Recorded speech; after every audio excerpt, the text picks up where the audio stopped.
एक राजा की 6 पत्नियां थीं। राजा उन सभी को बहुत चाहता था। वो बहुत ही नेक दिल और प्रजावत्सल राजा था। राजा जय सिंह के राज्य में पशु पक्षियों से लेकर मनुष्य तक सब खुश थे, परंतु राजा के मन में एक गहरा दर्द छिपा था। उनकी 6 पत्नियां थीं, पर उनमें से कोई भी उसे संतान सुख नहीं दे पाई थी। ये दर्द हमेशा उनको कचोटता रहता था। राजा ने इसके लिए अनेकों यज्ञ और पूजा पाठ करवाए। जिस पंडित ने जैसा बोला, राजा ने वैसा ही किया, पर किसी की कोई भी युक्ति काम न आई। संतान की चाह में राजा ने एक एक करके 6 शादियां की, पर किसी भी रानी से उसे संतान सुख की प्राप्ति नहीं हुई। एक दिन राजा जय सिंह शिकार के लिए जंगल गए। वहाँ एक मृग का पीछा करते करते वो जंगल में दूर तक निकल गए। मृग तो भाग निकला, पर अब राजा भूख और प्यास से व्याकुल हो गया। तभी राजा के कानों में पानी के बहने की ध्वनि पड़ी। ध्वनि सुनते ही राजा की जान में जान आई। सोचा, जरूर आसपास ही कोई पानी का झरना है। भूख न सही, कम से कम प्यास तो मिटेगी। राजा ने ध्वनि की दिशा में तेजी से अपना घोड़ा दौड़ा दिया। जल्द ही राजा की आंखों के सामने एक बड़ा झरना था, पर जब राजा झरने के पास गया, तभी उसके कानों में एक स्त्री की आवाज पड़ी। अंधे है क्या? दिखाई नहीं देता? एक लड़की स्नान कर रही है। भूख प्यास से व्याकुल राजा ने उस तरफ तो ध्यान ही नहीं दिया था। लड़की की आवाज सुन राजा चौंक गया। उसने तुरंत अपना मुंह फेर लिया और बोला, क्षमा करे देवी, मैं इस जंगल में बहुत देर से भूखा प्यासा भटक रहा हूँ, जिससे विचलित होने के कारण मैं आपको देख नहीं पाया। इतना कह राजा मुंह फेरे ही वहाँ से कुछ दूर चलकर खड़ा हो गया। कुछ ही पलों में वह लड़की स्नान से निवृत्त होकर राजा के पास आई। उसने सूखे वस्त्र धारण किए थे और हाथ में कुछ फल लिए हुए थे। वह राजा के पास आकर बोली, महाशय, अब आप पानी पी सकते हैं। राजा ने झरने से पानी पिया और लड़की के दिए फल खाए। पानी और फल से उनकी भूख प्यास शांत हुई। राजा ने लड़की की ओर देखा और पूछा, हे सुंदरी, तुम कौन हो और इस जंगल ब्याबान में अकेली क्या कर रही हो? लड़की ने जवाब दिया, मेरा नाम मोहिनी है। मैं पास के गांव में रहती हूँ। रोज यहाँ स्नान करने आती हूँ और जंगल से लकड़ियाँ इकट्ठा करती हूँ। ये झरना जंगल के बीच में है, इसलिए यहाँ कोई नहीं आता। राजा जय सिंह मोहिनी की सादगी और सुंदरता पर मोहित होकर बोला, मोहिनी, तुम्हारी मदद के लिए शुक्रिया। आज तुमने मेरी जान बचाई है, वरना मारे भूख प्यास के मेरे तो प्राण निकलने वाले थे। मोहिनी बोली, महाशय, अब आप भी अपना परिचय दीजिए। राजा ने गंभीर होकर कहा, आज नहीं सुंदरी, फिर कभी मैं जरूर तुम्हें अपना परिचय दूंगा। इतना कह राजा ने अपने घोड़े पर सवार होकर वापस अपने राज्य की ओर प्रस्थान किया। परंतु राजा के मन में अब भी रह रहकर कामिनी के विचार आ रहे थे। उसकी सुंदरता, उसकी सादगी, उसकी मधुर आवाज, सब कुछ राजा के मन में गहराई तक उतर गया था। महल में लौटने के बाद भी राजा के मन में वो ही सब चल रहा था। राजा को समझ नहीं आ रहा था कि 6 रानियों के होते हुए भी वह उस अनजान युवती के प्रति इतना आकर्षित क्यों है। कुछ सोचकर राजा अपने भरोसेमंद वजीर गौरीनाथ के पास जाता है और उसे सारी व्यथा कह सुनाता है। राजा की सारी बात सुन वजीर बोला, महाराज, यदि ऐसा है तो आप उस लड़की से विवाह कर लीजिए। हो सकता है उससे ही हमें अपने राज्य का वारिस मिल जाए। राजा को अपने वजीर की बात उचित लगी। अगले दिन वो अपने वजीर को भी साथ ले जंगल में उसी स्थान पर जाता है जहां उसकी मुलाकात मोहिनी से हुई थी। राजा झरने के पास गया और उसे आवाज दी, पर कोई नहीं आया। जब बहुत बार आवाज देने के बाद भी मोहिनी नहीं दिखाई दी, तो राजा का वजीर उसके पास आया और बोला, राजन, हो सकता है वो आज आई ही ना हो। आपने बताया था वो पास के ही गांव में रहती है, हमें वहीं चलकर देखना चाहिए। राजा और उसका वजीर दोनों अपने घोड़ों के ऊपर सवार हो पास के गांव में जाते हैं। मोहिनी का नाम पूछते पूछते दोनों उसके घर पहुंच जाते हैं। 2 शाही व्यक्तियों को शाही घोड़ों पर देख गांव वाले भी कौतूहलवश आसपास जमा हो जाते हैं। राजा घोड़े से उतरकर झोपड़ी के बाहर जाता है और मोहिनी को आवाज देता है। राजा की आवाज सुन जब मोहिनी रोनी सूरत ले झोपड़ी से बाहर आती है तो उसकी आंखों में आंसू थे।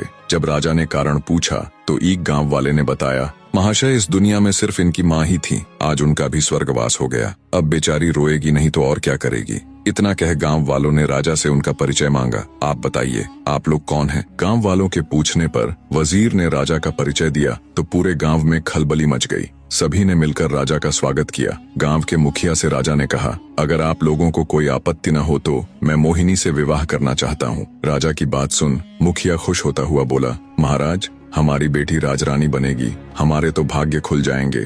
गांव वालों ने जल्दी जल्दी सारी तैयारी करके राजा और मोहिनी का विवाह करवा दिया। राजा ने अपनी 7वीं पत्नी अर्थात मोहिनी का नया नामकरण किया राजलक्ष्मी। विवाह के पश्चात गांव वालों ने खुशी खुशी राजलक्ष्मी को राजा के साथ विदा कर दिया। राजा अपने वजीर और 7वीं पत्नी राजलक्ष्मी को लेकर राजमहल आ जाता है। जब राजा की पहले की 6 पत्नियों को इसकी खबर लगी तो वे जल भुनकर राख हो गईं। ऊपरी मन से उन्होंने नई रानी राजलक्ष्मी का स्वागत किया। समय बीतने लगा। अब राजा का अधिकांश समय नई रानी राजलक्ष्मी के साथ ही बीतने लगा। ये देखकर पुरानी रानी और अधिक ईर्ष्या से भर गई, परंतु राजलक्ष्मी को इसकी भनक तक नहीं थी। वो भोले भाले स्वभाव और एकदम साफ दिल की औरत थी। वह बाकी रानियों को अपनी बड़ी बहन की तरह सम्मान देती थी। समय बीता। एक दिन रानी राजलक्ष्मी ने राजा को शुभ समाचार दिया कि वो पिता बनने वाले हैं। रानी के मुख से ये बात सुन राजा जयसिंह की खुशी का कोई ठिकाना नहीं रहा। वो खुशी से रानी राजलक्ष्मी को गले लगा लेता है। राजा तुरंत कुल गुरु को बुला उन्हें आदेश देता है कि अब से नित्य प्रति रानी राजलक्ष्मी को धार्मिक और प्रेरक कथाएं सुनाई जाएं। नई रानी के गर्भवती होने का समाचार जल्दी ही पूरे राज्य में फैल गया। चारों तरफ बधाइयों की धूम मची हुई थी। नई रानी के गर्भवती होने का समाचार जब उसकी सौतनों को मिला तो उनके तन बदन में आग लग गई। वे अंदर तक जल भुन गई। सभी रानियों ने आपस में विचार किया कि नई रानी तो पहले ही राजा की बहुत प्रिय है, वो अपना अधिकतर समय उसी के साथ बिताते हैं। बच्चा होने के बाद तो उसका और अधिक ध्यान रखा जाएगा। राजा उस कुल्टा को ही अपनी पटरानी बना लेंगे। हम सभी का तो वर्चस्व ही खत्म हो जाएगा। नई रानी हमारे साथ दासियों जैसा व्यवहार करेंगी। नहीं नहीं, हम ऐसा कदापि नहीं होने देंगी। वो सभी सलाह मशवरा करके नई रानी को क्षति पहुंचाने की अलग अलग युक्तियां सोचने लग जाती हैं, परंतु बड़ी रानियों का कोई भी प्रयास सफल नहीं हो पा रहा था, क्योंकि नई रानी राजलक्ष्मी उन्हें कभी अकेले नहीं मिलती। कभी राजा के आदेश अनुसार कुलगुरु उन्हें कथा सुनाते मिलते तो कभी उनकी दासियां उनके साथ होती। कभी प्रजा के लोग उन्हें घेरे रहते तो कभी खुद राजा ही उनके साथ होते। ऐसे में रानियों को कभी अपने मकसद को अंजाम देने का मौका ही नहीं मिला। इसी तरह समय बीत रहा था। रानी राजलक्ष्मी का गर्भावस्था का समय लगभग पूरा होने को आया था, पर फिर एक दिन राज्य की सीमा पर विद्रोहियों ने आक्रमण कर दिया। शत्रुओं से निपटने के लिए राजा जयसिंह को अपनी सेना सहित राजमहल छोड़कर राज्य की सीमा पर जाना पड़ा। बड़ी रानियों को तो जैसे सुनहरा अवसर मिल गया था। वे छोटी रानी को ऐसी दवाई देने लग गई जिससे रानी राजलक्ष्मी के गर्भ को क्षति पहुंचे और रानी से ऐसे ऐसे कार्य करवाती जो गर्भावस्था के लिए उचित नहीं थे। बड़ी रानियां छोटी रानी के भोलेपन का खूब फायदा उठाती और उन्हें उल्टी उल्टी चीजें सिखाती। जब कुलगुरु छोटी रानी को कथा सुनाने आते तो वो उसे अच्छी अच्छी बातें समझाते और आवश्यक सावधानियां बताकर चले जाते। रानी राजलक्ष्मी बिल्कुल भी समझ नहीं पा रही थी कि कुलगुरु और बड़ी रानियों की बातें इतनी भिन्न क्यों हैं। आखिर सही कौन है? रानी राजलक्ष्मी ने सोचा, बड़ी रानियां तो महिलाएं हैं, कुलगुरु तो फिर भी पुरुष हैं। महिलाओं की समस्याएं भला पुरुष कहाँ समझ पाएंगे, इसलिए जो बड़ी रानियां कहती हैं वो ही उचित हैं। साफ हृदय की रानी राजलक्ष्मी कभी सपने में भी नहीं सोच सकती थी कि बड़ी रानियां उसके साथ कुछ गलत कर सकती हैं। इसलिए वो आंखें बंद करके जो और जैसा बड़ी रानियां उसे करने के लिए कहती वो बिल्कुल वैसा ही करती। एक दिन रानी राजलक्ष्मी को प्रसव पीड़ा होनी शुरू हो गई। उसने बड़ी रानी से कहा, दीदी मुझे बहुत दर्द हो रहा है, कुछ समाधान कीजिए कि प्रसव कैसे होगा। ये सुन बड़ी रानी सिर से पैर तक जलकर राख हो गई। उसने विचार किया, इसका अभी से इतना ध्यान रखा जाता है, बच्चा होने के बाद तो पता नहीं इसे और कितना आदर सम्मान मिलेगा। छोटी रानी को मदद मांगते देख उसके मन में तरह तरह के षड्यंत्र चल रहे थे। फिर कुछ सोचकर उसने छोटी रानी को दिलासा देते हुए कहा, तुम बिल्कुल भी चिंता मत करो, मैं दाई अम्मा को अभी बुलाकर लाती हूँ। तब तक सामने की दीवार को पकड़कर खड़ी हो जाओ, इससे तुम्हें आराम मिलेगा और प्रसव भी ठीक से हो जाएगा। बेचारी छोटी रानी को प्रसव के बारे में कुछ भी नहीं पता था। जैसा उसे बड़ी रानी ने बताया वो वैसे ही खड़ी हो गई। गर्भवती रानी दीवार के सहारे खड़ी प्रसव पीड़ा से कराह रही थी। जब उसकी पीड़ा असहनीय हो गई तो वो वहीं दीवार को पकड़कर बैठ गई और जोर जोर से चिल्लाने लगी, लेकिन उस बेचारी को देखने या सुनने वाला वहाँ कोई भी नहीं था। दूसरी तरफ क्रूर निर्दयी बड़ी रानी और दूसरी रानियों ने अपनी विश्वास पात्र दाई को बहुत सारे धन का लालच देते हुए कहा, तुम जाओ और छोटी रानी के कमरे के बाहर जाकर खड़ी हो जाओ और ध्यान रखना वहाँ कोई और न आने पाए। दाई धन के लालच में रानी राजलक्ष्मी के कमरे के बाहर खड़ी हो गई। उसे छोटी रानी की चीखें बिल्कुल साफ सुनाई दे रही थीं, पर धन के लालच और बड़ी रानियों के डर से वो बस दूर खड़ी रानी को देखती रही। दर्द के मारे असहाय छोटी रानी का एक एक पल सदियों के बराबर बीत रहा था। कुछ ही देर में उस ऊपर वाले की कृपा से उसने एक एक करके 7 बच्चों को जन्म दिया, जिनमें 6 लड़कियां और 1 लड़का था। अत्यधिक पीड़ा के कारण रानी राजलक्ष्मी बच्चों को जन्म देते ही बेहोश हो गई। दूर से सारा माजरा देख रही चंडाल दाई ने तुरंत बड़ी रानी सहित अन्य रानियों को बुलाया और नवजात बच्चों को उन्हें दिखाया। वे सब ये देखकर हैरान थीं कि छोटी रानी ने एक साथ 7 बच्चों को जन्म दिया है और सभी बच्चे बिल्कुल स्वस्थ और तंदुरुस्त हैं। मारे जलन और ईर्ष्या के उन सब की आंखें विस्मय से फैल गईं। वे सब अपनी किस्मत को धिक्कार रही थीं कि कहां हम में से किसी को भी एक बच्चा तक नहीं है, और इस गांव की गंवार को एक साथ 7 बच्चे हो गए, और वो भी बिल्कुल स्वस्थ। पर कोई बात नहीं, जो हमें नहीं मिल सका वो हम इस गवार को भी हासिल नहीं होने देंगी। क्रोध और ईर्ष्या में अंधी हो चुकी बड़ी रानी ने दाई को आदेश दिया, तुम तुरंत जाओ और कुछ ईंट पत्थर के टुकड़ों को लाकर बेसुध छोटी रानी के पास रख दो। रानी का आदेश मिलते ही दाई तुरंत कुछ ईंट और पत्थर के टुकड़े ले आई और उन्हें छोटी रानी के पास रख दिया। फिर बड़ी रानी ने बेरहमी से दाई को आदेश दिया कि अब इन नवजात बच्चों को जंगल में ले जाओ और इन्हें मारकर जमीन में दफन कर देना। इसके बदले हम तुम्हें इतना धन देंगे कि तुम्हारी 7 पुश्तें बैठकर खाएंगी। धन के लालच में अंधी दुराचारी दाई खुश होते हुए उन बच्चों को लेकर वहां से चली गई। उसके जाने के बाद रानियों ने वहां से सभी निशान साफ करके ईंट पत्थरों को छोटी रानी के पास रख दिया और सभी अपने कमरे में चली गई। थोड़ी देर में दाई जंगल से लौटकर रानियों के पास आ गई। तब बड़ी रानी ने पूछा, क्या तुमने बच्चों को दफन कर दिया था? दाई के यहाँ भरने पर रानियों ने उसे खूब सारा धन देकर चलता कर दिया। जब सब कुछ बड़ी रानी की योजना अनुसार हो गया, तब वो अन्य रानियों के साथ बेसुध पड़ी छोटी रानी के पास जा ठंडे पानी के छींटे मारकर उसे होश में लाती है। होश में आते ही छोटी रानी ने पूछा, मेरा बच्चा कहाँ है? मेरा बच्चा कहाँ है? मुझे क्या संतान हुई, लड़का या लड़की? पास पड़े ईंट और पत्थरों की ओर इशारा करते हुए बड़ी रानी बोली, ये देखो, तुमने इन ईंट और पत्थरों को जन्म दिया है। ये सुनते ही छोटी रानी एकदम से आश्चर्य के साथ सन्न रह गई और बोली, ऐसा कैसे हो सकता है कि मैंने ईंट और पत्थरों को जन्म दिया है? नहीं, ये नहीं हो सकता। मैं ये मान ही नहीं सकती कि मुझे बच्चे की जगह ये ईंट और पत्थर हुए हैं। एक औरत के गर्भ से क्या कभी किसी पत्थर को जन्म लेते देखा है? बच्चा तो अवश्य हुआ होगा। इतना कह रानी राजलक्ष्मी रोते हुए बड़ी रानी से बोली, दीदी, कह दो कि ये झूठ है, कह दो कि ये एक मजाक है, कह दो कि आप सब ने मुझसे झूठ कहा है। मेरे बच्चे कहाँ हैं? मुझे अब जल्दी से उनसे मिलवा दो। अब मुझसे ये सब बर्दाश्त नहीं हो रहा। छोटी रानी की बात सुन बड़ी रानी आंखें तरेरते हुए गुस्से में बोली, क्या बक रही हो तुम? हम क्यों तुम्हारे साथ मजाक करेंगे? ये पत्थर ही है जिसे तुमने जन्म दिया है। इतना कहते हुए उन्होंने उन ईंट और पत्थरों को एक थैले में भरकर रख दिया। अब बड़ी रानियों को इंतजार था तो बस राजा के आने का। छोटी रानी बेचारी खून का घूंट पीकर रह गई। भला उस अकेली की उन 6 रानियों के आगे क्या चलनी थी? दुष्ट रानियों ने पूरे महल में ये बात फैला दी कि छोटी रानी ने बच्चों के बदले ईंट और पत्थरों को जन्म दिया है। कुछ समय बाद राजा जय सिंह भी युद्ध जीतकर अपने राज्य में पधारे, पर जब वो अपने राज्य में लौटे तो प्रजा को देख हैरान थे। जिस प्रजा को उनके युद्ध जीत कर आने पर खुशियां मनानी चाहिए थीं, नाचना गाना चाहिए था, उन सब के मुंह लटके हुए थे।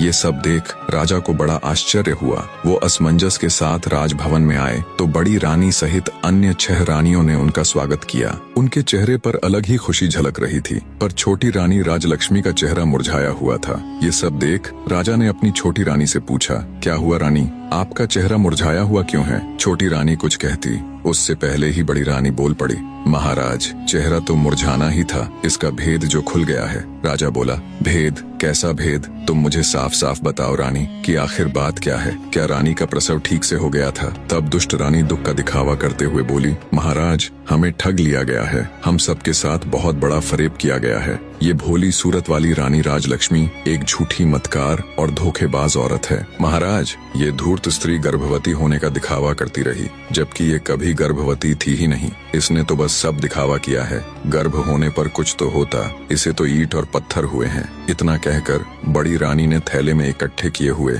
ईंट और पत्थरों को राजा को दिखाया। ये सब देख राजा तुनक गया और बोला, बड़ी रानी, आप ये क्या कह रही है? भला एक मानव गर्भ से कभी ईंट और पत्थरों को पैदा होते हुए देखा है तुमने कभी? राजा की बात सुन बड़ी रानी बोली, क्षमा करे महाराज, पर हम भी तो आपको वही बताने और समझाने का प्रयत्न कर रही है कि इसने हमारे साथ गर्भवती होने का नाटक किया है। हम भी तो कब से उम्मीद लगाए बैठे थे कि राज्य का वारिस आएगा, हमें भी कोई माँ कहने वाला आएगा। हमारे भी कान तरस गए थे महाराज माँ शब्द सुनने को, पर इस दुष्ट औरत ने हम सबके साथ छल किया है। ये सब सुनने के बाद राजा को भी बड़ी रानी की बातों का विश्वास होने लगा। उसे भी लगने लगा कि छोटी रानी ने सबके साथ धोखा किया है। राजा छोटी रानी राजलक्ष्मी से कहता है, तुमने ये सब क्यों किया रानी? तुम्हारी हिम्मत कैसे हुई हमें छलने की? मैं तो जैसे तैसे विधि का विधान मानकर जी रहा था कि शायद हमारे भाग्य में संतान सुख है ही नहीं, पर तुमने तो हमें हमारे जीवन की सबसे बड़ी आशा दिखाकर उस पर पानी फेर दिया। गुस्से से भरा राजा लगातार अपनी छोटी पत्नी को सुनाए जा रहा था,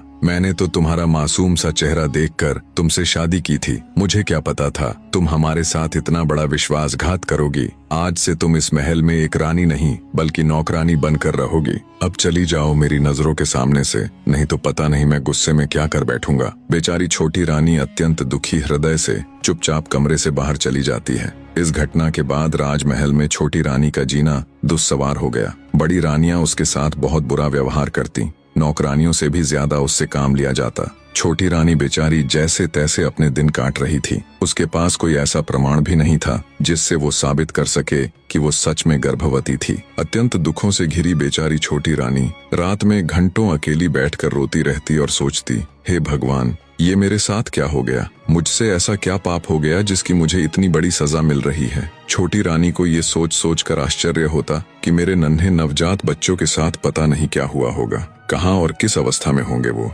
पता नहीं जिंदा भी है या फिर काल का ग्रास बन गए। कई बार वो सोचती कि क्यों न सब कुछ छोड़ छाड़ कर वापस अपने गांव में चली जाऊं और अपनी पहले वाली जिंदगी जीऊं, पर फिर उसे गांव वालों का ख्याल आ जाता कि कैसे उन सब ने उसे कितने अरमानों से राजा के साथ विदा किया था। कितने खुश थे पूरे गांव के लोग। अब वापस जाकर उन सबको क्या जवाब दूंगी? किस मुंह से अपने दुर्भाग्य की कथा उनको बताऊंगी? यही सब सोचकर वो गांव जाने का विचार त्याग देती है। ऐसे ही समय गुजरता गया। एक दिन राजा जय सिंह अपने राज दरबार में बैठा था, तभी उनके राज्य में स्थित एक छोटे से गांव का प्रधान उनके पास आता है और हाथ जोड़कर राजा से कहता है, महाराज, आज मैं आपके सामने अपने गांव की एक बहुत ही विचित्र घटना के बारे में बताने के लिए हाजिर हुआ हूँ। ये घटना इतनी विचित्र है महाराज कि इसके बारे में आपको अवश्य पता होना चाहिए। राजा जय सिंह ग्राम प्रधान की बात सुन कहता है, कहो प्रधान जी, ऐसी क्या विचित्र घटना हुई भला? तब ग्राम प्रधान राजा को बताना आरंभ करता है, महाराज,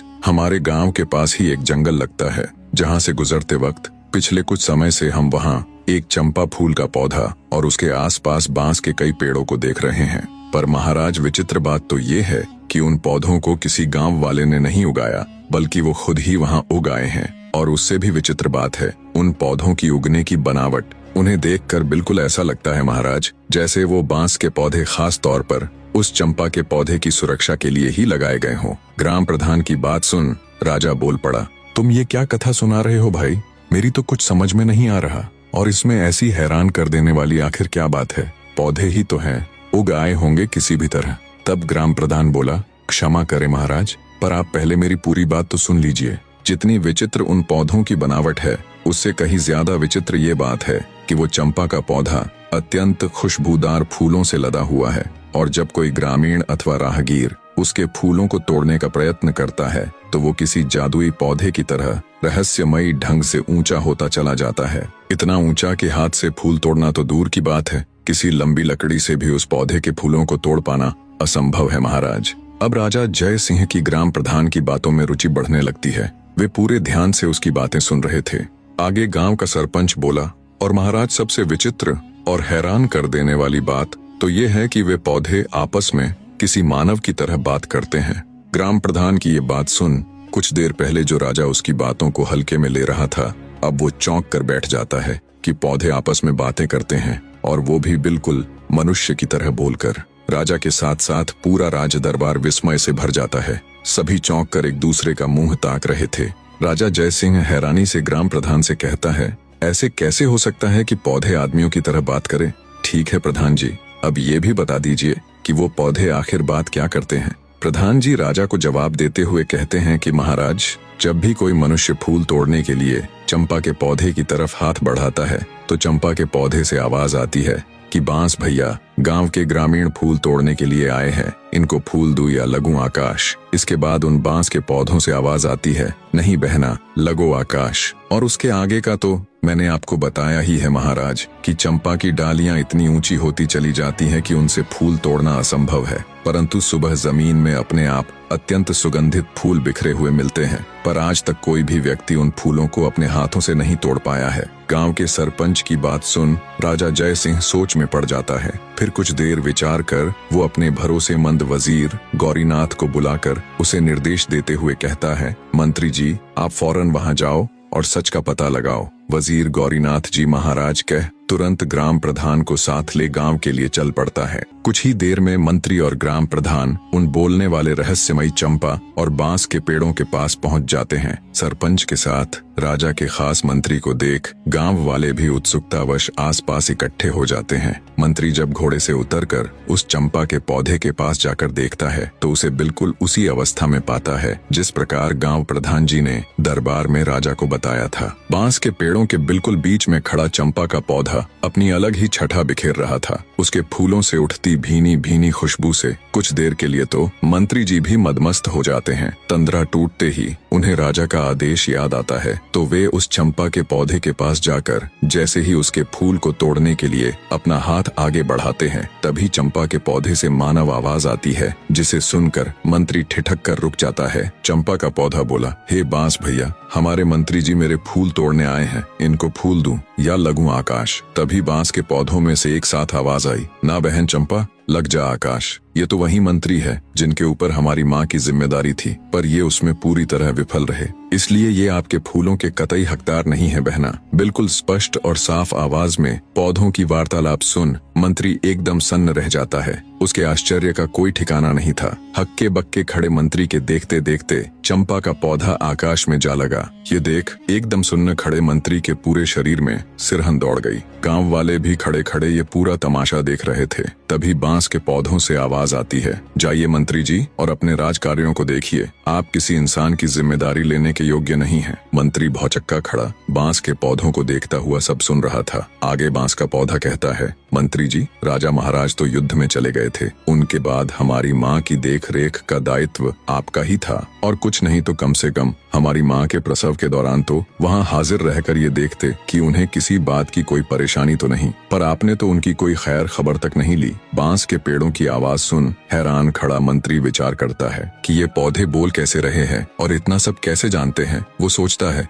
बात तो बिल्कुल सही कह रहे हैं, मैंने रानी राजलक्ष्मी की कोई सुध नहीं ली। ये सोचकर मंत्री आत्मग्लानि से भर उठता है। सोचा ये तो उससे बड़ी भूल हो गई। राजा की गैर हाजिरी में उसे रानी राजलक्ष्मी को गर्भावस्था में संभालना चाहिए था। मंत्री जी सोचते हैं इसका मतलब क्या रानी राजलक्ष्मी के साथ कोई बड़ा षड्यंत्र हुआ था या कुछ और बहुत बुरा जो वो नहीं जानते। ये विचार आते ही उसने जब ये सब उन पौधों से जानना चाहा तो उनमें से कोई आवाज नहीं आई। जब बहुत प्रयास करने पर भी पौधों ने कोई जवाब नहीं दिया तो हैरानी के साथ साथ आत्मग्लानि से भरे मंत्री जी बोझिल हृदय के साथ वापस राजमहल की तरफ चल पड़ते हैं। वहाँ पहुंचकर वो सारा किस्सा राजा जय सिंह को कह सुनाते हैं और बोले, महाराज क्षमा करें पर मुझे लगता है राजमहल में कुछ षड्यंत्र तो जरूर हुआ है। महाराज आपकी गैर हाजिरी में मैं राजरानी की अच्छी तरह देखभाल नहीं कर पाया। आज उन पौधों की बात सुनकर ऐसा लग रहा है महाराज जैसे राजमहल में राजरानी राजलक्ष्मी के साथ कुछ बहुत बुरा हुआ है। मैंने उन पौधों से जानने की बहुत कोशिश की लेकिन उन्होंने मुझे कुछ नहीं बताया, इसलिए मेरा आपसे अनुरोध है कि आपको खुद वहाँ जाकर उन पौधों से बात करनी चाहिए।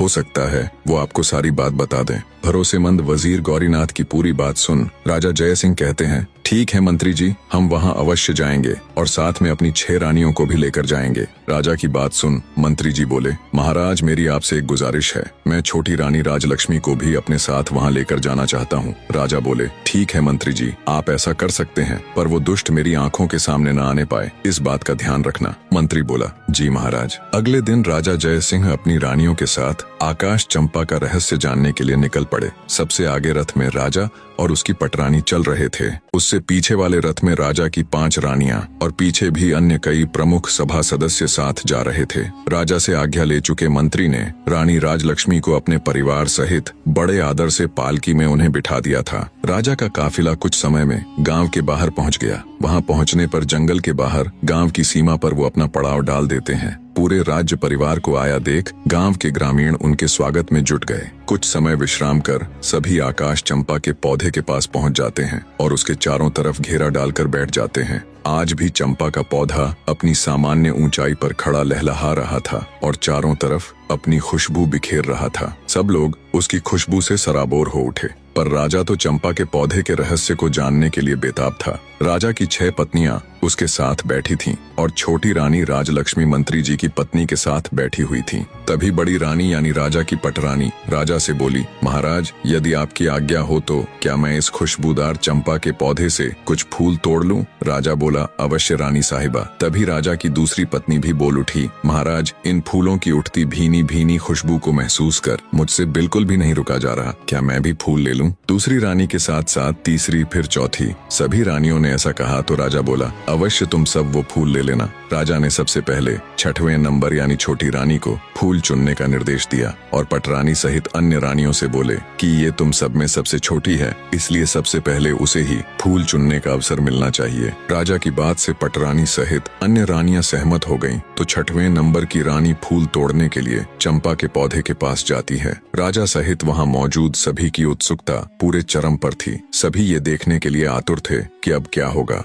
रानी ने पेड़ के पास जाकर जैसे ही फूल तोड़ने के लिए अपना हाथ आगे बढ़ाया, तभी चंपा के पौधे से आवाज आई, रुकिए रानी जी, आप मेरी आज्ञा के बिना मेरे फूल नहीं तोड़ सकती। पौधे की आवाज सुन रानी ठिठक कर वहीं रुक जाती है। चंपा के पौधे से आई आवाज इतनी स्पष्ट और तेज थी कि राजा सहित वहां मौजूद सभी लोगों ने उसे सुना। अब तक तो राजा ने सिर्फ अन्य लोगों के मुख से ही बोलने वाले चंपा के पौधे के बारे में सुना था, पर अब जब उसने अपने कानों से सुना तो वो भी हैरान रह गया। उसके आश्चर्य की कोई सीमा नहीं थी। तभी चंपा के पौधे से आवाज आई, बांस भैया, हमारी सौतेली छोटी माँ हमारे फूल तोड़ने आई है। मैं टूटू या लगूं आकाश? बांस के पौधे में से आवाज आई, बहन चंपा, लग जा आकाश, ये तो तुम्हें छूने योग्य भी नहीं है। क्या तुम्हें याद नहीं कि इन्होंने हमारी माँ के साथ कैसा अत्याचार किया है? इसलिए बहन, इनके बारे में मत सोच और लग जा आकाश। बांस के इतना कहते ही चंपा की डालियां फिर से ऊपर उठीं और आकाश को छूने लगी। रानी पौधे की बात सुन हैरान थी कि ये पौधा क्या बोल रहा है, कहीं हमारी पोल ना खुल जाए। उसकी सिट्टी पीटी गुम हो गई।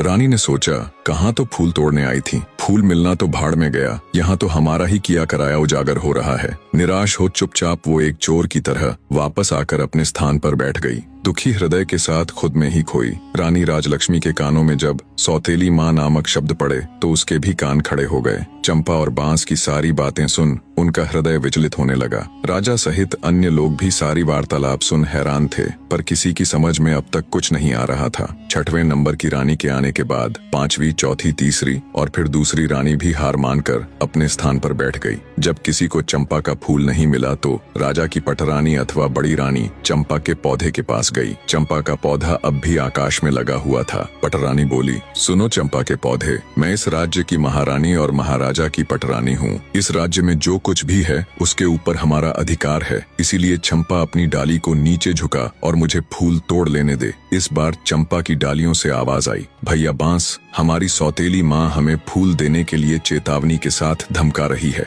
और हमें अपना आदेश मानने के लिए कह रही है। तुम क्या कहते हो, हमें इनका आदेश मानना चाहिए या नहीं? बांस बोला, ना बहना, तुम्हें आदेश देने का इनके पास कोई अधिकार नहीं है। ये पटरानी होंगी राजा की और अपने राज्य की। हम इनके राज्य की प्रजा नहीं है और न ही हम कोई वस्तु है जो इनके उपयोग में आना आवश्यक हो। क्या तुम्हें याद नहीं है बहना, इन्हीं के आदेश से तो सारा काम हुआ है। इन्होंने ही तो हमारी माँ को सबसे ज्यादा दुख दिया है और इन्होंने ही हमें वन में भेजकर हमारी मृत्यु का रास्ता तैयार किया था। यह तो महारानी बनने के लायक भी नहीं है, इसलिए बहना, तुम्हें इनके पापी हाथों का स्पर्श भी नहीं होने देना चाहिए। सभी के सामने ये बातें सुनकर बड़ी रानी का सर लज्जा से झुक गया। शर्म और अपने कुकर्म का भेद खुल जाने के डर से बड़ी रानी भी ठगी सी चुपचाप अपनी जगह आकर बैठ गई। सारा माजरा देख राजा जयसिंह अब की बार खुद जाने के लिए खड़े होते हैं। चंपा के पौधे की डालियां अब पहले की तरह वापस अपनी सामान्य ऊंचाई पर आ गईं। अब की बार राजा जयसिंह खुद उठे और फूल तोड़ने के लिए पौधे के पास गए। जब राजा ने फूल तोड़ने के लिए अपने हाथ आगे बढ़ाए, तभी चंपा के पौधे से आवाज आई, ना ना महाराज, आप यह भूल कभी मत कीजिएगा। आपको फूल तोड़ने से रोकने के लिए मैं अपने भैया से भी अनुमति नहीं लूंगी, और यदि भैया अनुमति दे भी देंगे तो भी मैं आपके हाथों में नहीं आऊंगी। इसलिए आप अपने हाथ पीछे ही रखिए और फूल तोड़ने का विचार त्याग दीजिए। चंपा के पौधे की बात सुन राजा जय सिंह हैरान रह गया। सोचा आखिर ऐसा क्या हुआ कि उनको रोकने के लिए चंपा अपने भाइयों से भी अनुमति नहीं ले रही। राजा बोला, हे चंपा के पौधे, मैं इस देश का राजा हूँ। मैंने कभी भी किसी के साथ अन्याय नहीं किया। मैं अपनी प्रजा को अपनी संतान की तरह मानता हूँ। मेरे राज्य में मनुष्य ही नहीं, पशु पक्षी भी खुश और स्वतंत्र है। मैंने आज तक किसी को जरा सी भी तकलीफ नहीं दी। फिर मुझसे ऐसी क्या भूल हो गई कि मुझे अपने फूल लेने से रोकने के लिए आपको अपने भाइयों से भी पूछने की जरूरत नहीं पड़ी।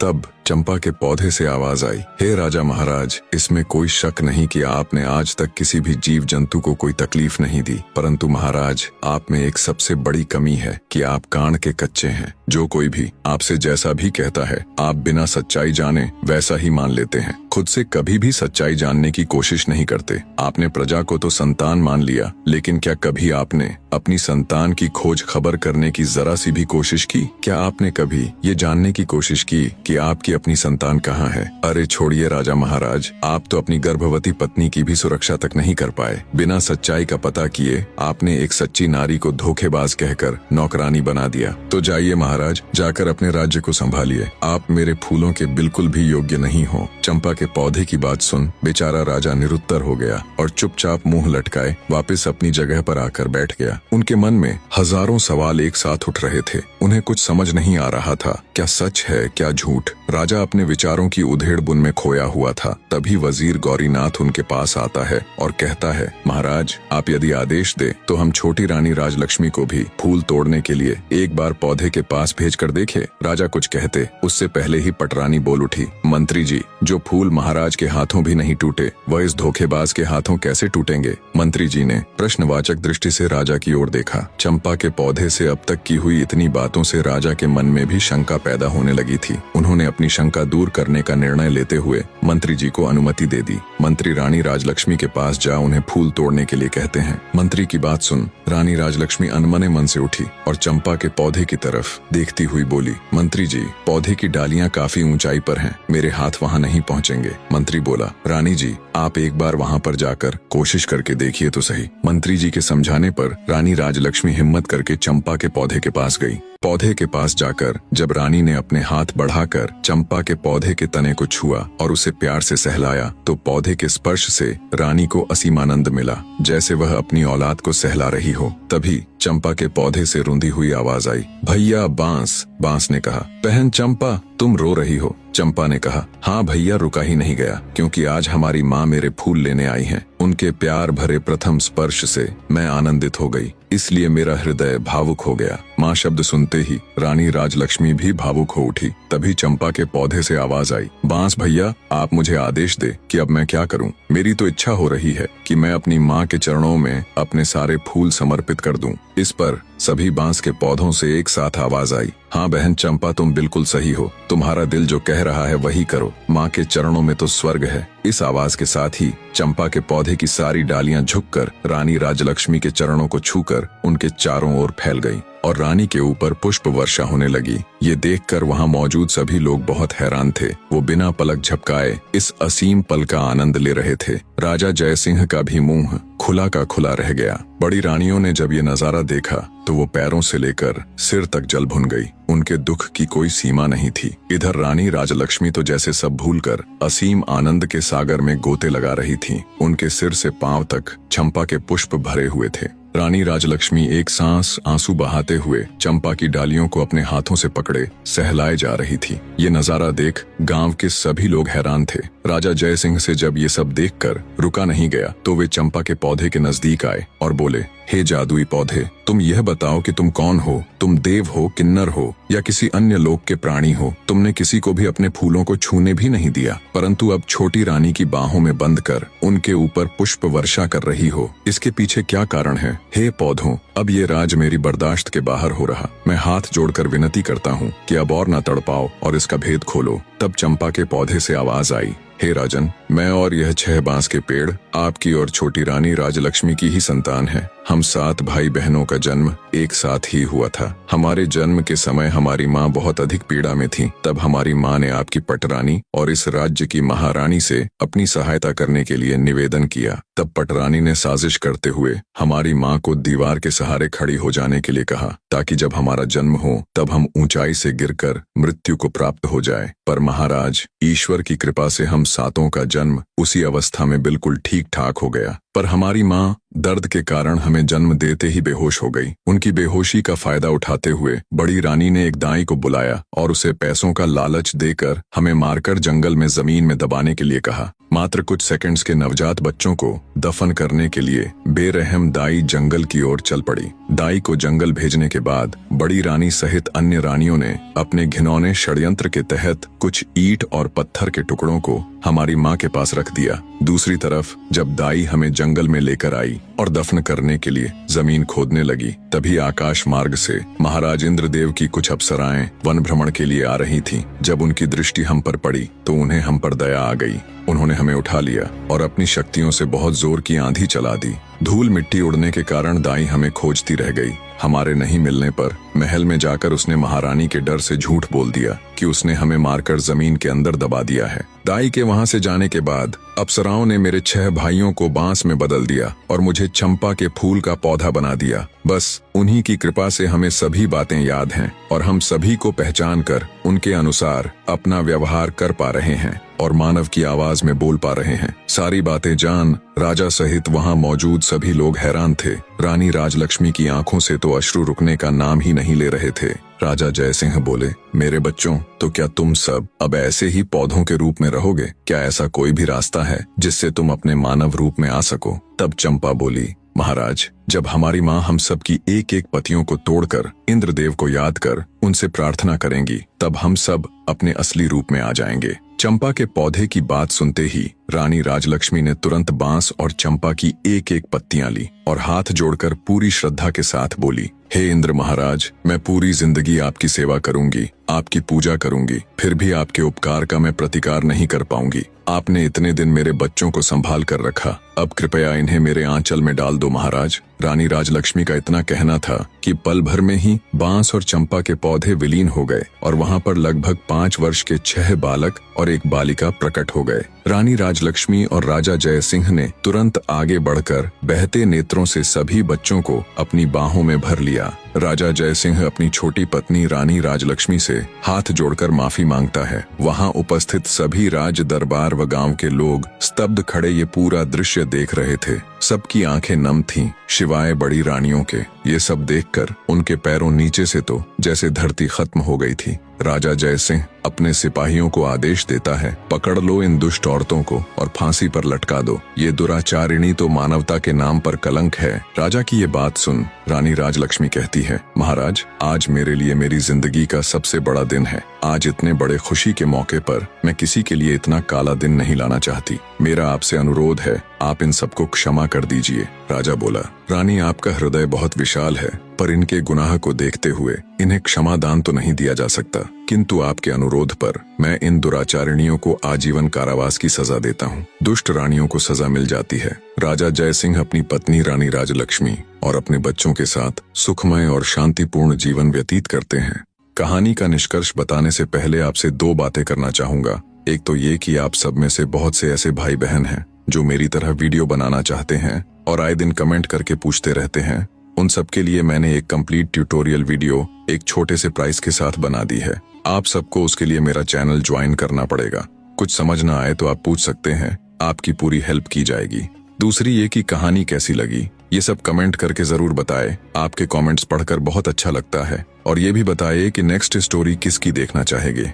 अब आते इस कहानी के निष्कर्ष पर। यह कहानी एक माँ की ममता, एक पिता के पश्चाताप और ईश्वर की लीला का ऐसा संगम है जो मानवता के सबसे गहरे भावों को छूती है। रानी राजलक्ष्मी की ममता इस बात का प्रमाण है कि एक माँ के हृदय से निकली पुकार सृष्टि के हर कण को झकझोर देती है। वर्षों तक अपने बच्चों से दूर रहकर भी उन्होंने विश्वास नहीं खोया और अंततः उनकी श्रद्धा और प्रेम ने देवताओं को भी झुकने पर मजबूर कर दिया।